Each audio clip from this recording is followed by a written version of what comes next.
Namo Fundamental Teacher Shakyamuni Buddha.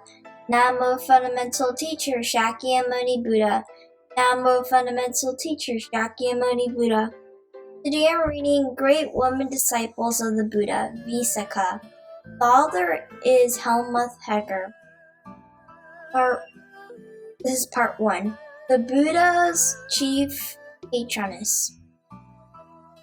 In the city of Badia, in the country of Anga, there lived a rich man named Mendaka. In an earlier life, in a time of famine, he had given the last provisions belonging to him and his family to a Paseka Buddha, a privately enlightened one. For this sacrifice, this self-conquest, he obtained supernatural merit in his present life. The provisions in his house were never exhausted. However much he consumed them or gave them away, and his fields carried a rich harvest without interruption. It was not Mendaka alone who possessed supernatural merit. His wife, his son, and daughter-in-law, and his slave had all shared in the same past deed of self-abnegation in that earlier life, and as a result they had all acquired miraculous powers in their present life. Their shared participation in that noble deed had become a bond uniting them in successive existences as they transmigrated through the round of rebirths. The son Dhananjaya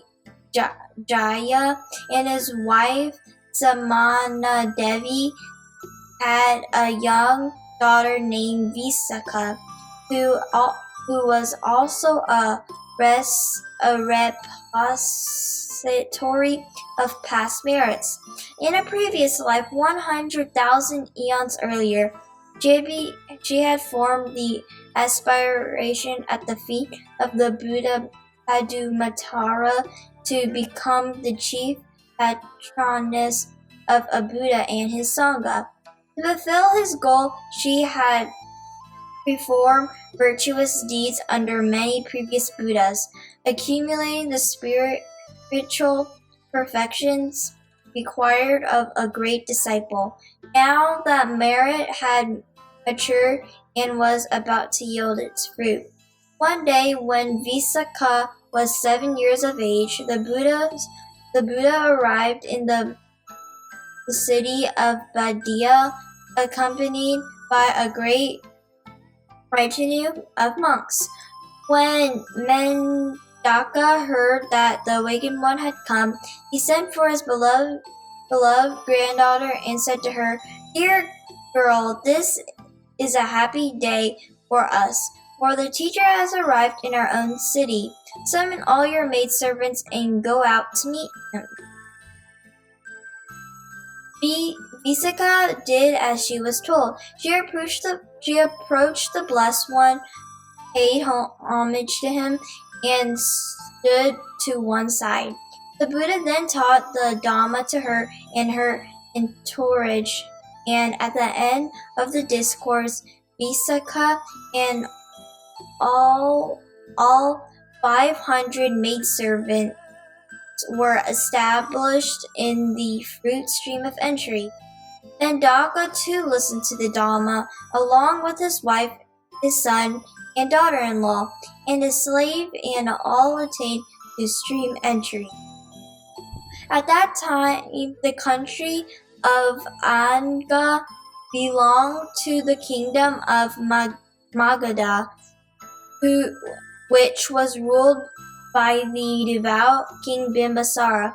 When King Pasenadi of Kosala heard that 5 people of supernatural merit were living in the neighboring kingdom, he requested King Bimbisara, his friend and brother-in-law to send one of these people to his own country, the state of Kosala, so that his subjects would have the opportunity to witness a shining example of virtue.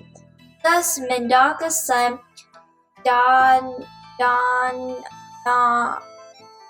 Jaya, along with his family, moved to the country of Kosala and built a beautiful city named Sakketa near the capital Savatthi. Here, Visakha grew up in the midst of this saintly family where the Blessed One was highly venerated, and his monks were frequently invited to receive alms and to preach the noble Dhamma. In Savatthi, the capital of Kosala, there lived a wealthy householder named Megara, who had a son named Punavadahana. When the son reached manhood, his parents urged him to marry, but Punavadahana insisted that he would take as a wife only a girl who possessed the 5 beauties: beauty of hair, beauty of flesh, beauty of teeth, beauty of skin, and beauty of youth. His parents employed a team of Brahmins to explore the entire country looking for a girl who could meet their son's stringent requirements. The Brahmins traveled to all the great towns and cities, searching diligently, but they could not find a single maiden endowed with 5 all kinds of beauty. On their return journey, when they reached Sakketa, they saw Visakha, who at the time was 15 or 16 years of age. They were struck immediately by her beautiful features, which measured up to 4 of their young lord's expectations. The one feature they could not see was her teeth. To attain a glimpse of this, they decided to engage her in conversation. When they stopped her, Visakha and her companions were on their way to the river to bathe. Just then a thunderstorm burst. The other girls ran away hastily to avoid getting wet, but Visakha continued to walk with great dignity and poise. The Brahmins approached her and asked why she did not run for shelter like the others. The answer, just as it is unbecoming for a king to run from the rain like an ordinary man, so it is unbecoming for a young girl of good family to run away from the rain. Besides, as an unmarried girl, I have to take care of myself as if tending merchandise offered for sale, so that I may not suffer damage and become useless. The Brahmins were so impressed by their conversation with this girl that they went to her father and asked for her hand in marriage for their lord's son. Dhananjaya agreed to the proposal. Soon afterwards, the householder Megara and his son Punavadana and his whole family went to fetch the bride. When King Pasanandi of Kosala heard of it, he joined the group together with his entire court. All these people were entertained joyfully and lavishly in Sakketa by the bride's father. Meanwhile, goldsmiths were manufacturing the jewelry for the bride. After 3 months, the jewelry was not yet completed, but the firewood was used up cooking meals for so many guests. For 2 weeks, old houses were demolished and the wood used for cooking. The jewelry was still not complete. The people of Sakketa then took clothes out of their wardrobes, soaked them in oil, and used them to kindle the cooking fires. After another 2 weeks, the jewelry was complete, and the whole splendid assembly began to return journey.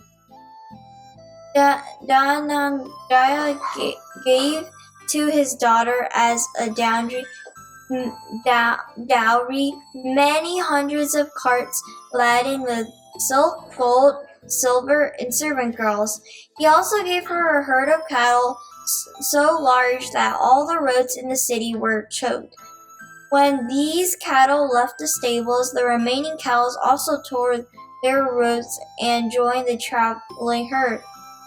People from the 14 villages belonging to the Dhananjaya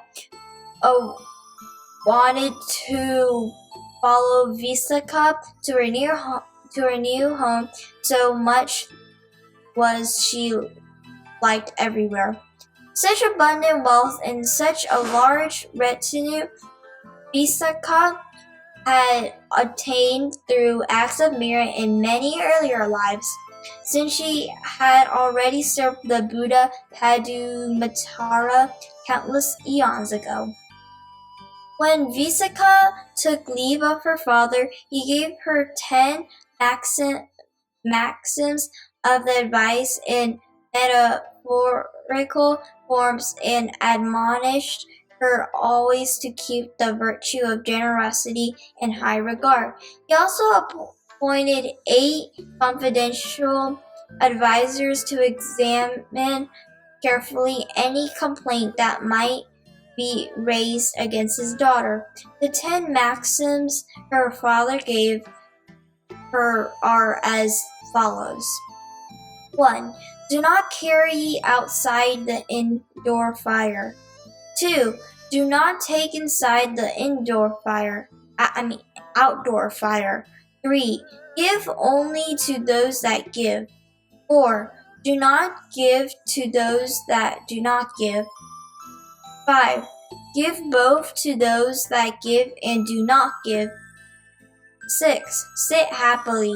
7. Eat happily. 8. Sleep happily. 9. Tend the fire. And 10. Honor the household divinities. Here is the quote of the day. We are what we think. All that we are arises with our thoughts. With our thoughts we make the world. May every living being, our minds as one and radiant with light, share the fruits of peace, with heart of goodness luminous and bright. The people hear and see, how hands and hearts confide in giving unity, and their minds awake to great compassion, wisdom, and to joy. May kindness from reward. May all who sorrow leave their grief and pain. May this boundless light break the darkness of their endless night.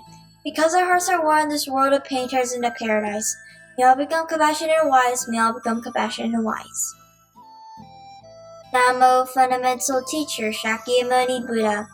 Namo Fundamental Teacher Shakyamuni Buddha. Namo Fundamental Teacher Shakyamuni Buddha.